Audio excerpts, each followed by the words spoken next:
28 जुलाई 2005 का दिन था।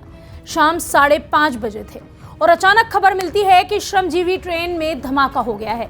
इस धमाके में ट्रेन उड़ाने की साजिश की गई थी। आपको बता दें कि एक ट्रेन जिसका नाम था श्रमजीवी एक्सप्रेस, उसे उड़ा दिया गया था आरडीएक्स से।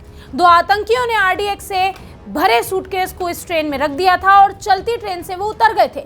दोनों के उतरने के बाद कुछ समय बाद ही ये बड़ा धमाका हुआ। इस धमाके में लगभग 5:15 बजे के करीब ये जो धमाका हुआ था, इसमें लगभग 14 लोगों की मौत हो गई थी, तो वहीं 62 लोग घायल हुए थे।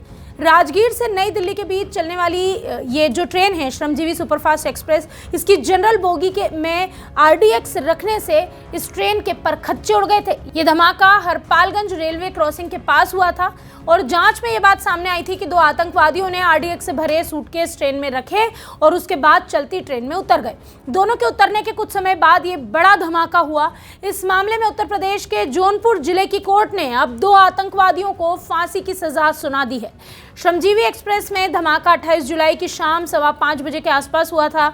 इस मामले में साल 2016 में ही कोर्ट ने फांसी की सजा सुनाई थी।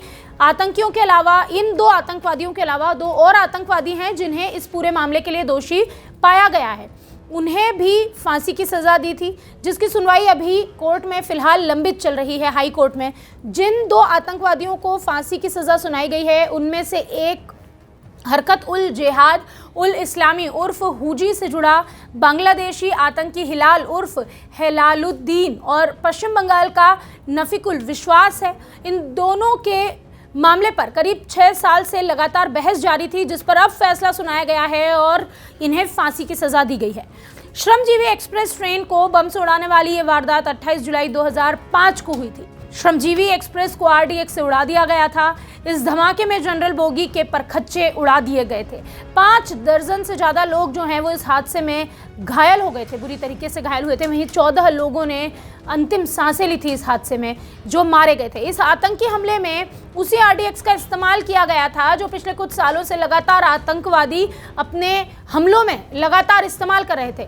गनीमत तो यह है कि अब सरकार और एटीएस इस तरह से सजग हो गई है कि इस तरह के हादसे अब नहीं होते, या यूँ कहें कि बहुत कम संख्या में अब इस तरह के आतंकवादी हमले हो पाते हैं हमारे देश में, जिन पर रोक लगा देते हैं। बॉर्डर पर ही घुसपैठियों पर रोक लगा रही है हमारी जो सेना है। ये जो हादसा हुआ था ट्रेन में, उस हादसे में जो आतंकवादी थे, जो हमले से जुड़े थे, बाकी 2 आतंकवादियों को भी फांसी की सज़ा सुनाई गई है। हालांकि उन्हें फांसी कब होगी ये बता पाना अभी मुश्किल है, क्योंकि उनका मामला जो है हाई कोर्ट में अभी लंबित चल रहा है।